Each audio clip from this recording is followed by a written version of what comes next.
was in high school, everyone was popping their collar, but once you get to university, everyone's popping pills. Kids these days, can you believe it?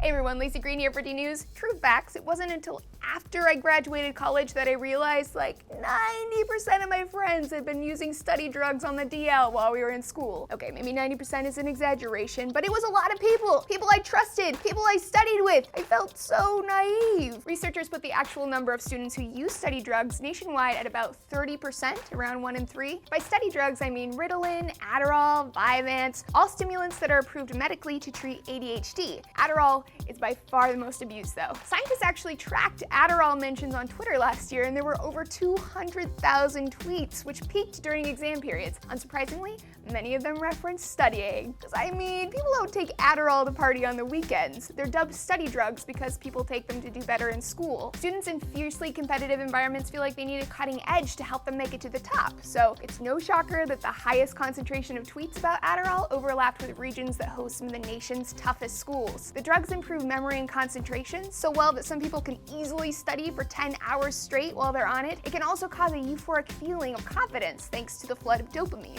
Adderall is classified as an amphetamine, Schedule II in the US. Like all drugs that stimulate the brain's reward centers, Adderall is highly addictive, which is where it takes a dark turn, I think. Students take it looking for a little boost, and then they take it again and again, and it's a little too easy to get to that place where you rely on it to do well. Using it a lot can also skew your perspective. It makes it feel like you can never be as productive without it, and quitting abruptly can cause depression. A number of tweets tracked in the Twitter study mentioned disturbed sleep, nervousness, appetite changes, and irritability. Still, a study at the University of Kentucky found that 81% of college students believe that taking study drugs without a prescription isn't dangerous at all. Aside from these risks, I have one other little point of contention. Taking study drugs is cheating. When 1 in 3 students are on drugs that give them superhuman study powers, it puts good students who aren't on performance enhancers lower on the curve than they otherwise would be. It's like competing against athletes on steroids, except there's very little chance of those students getting caught and nobody's testing for it. So that's cool. I do have another video with scientifically backed tips to help you ace your finals this season. Check it out if you're interested. And I would like to know, what do you think should be done, if anything, about widespread Adderall abuse in schools? Let me know down below,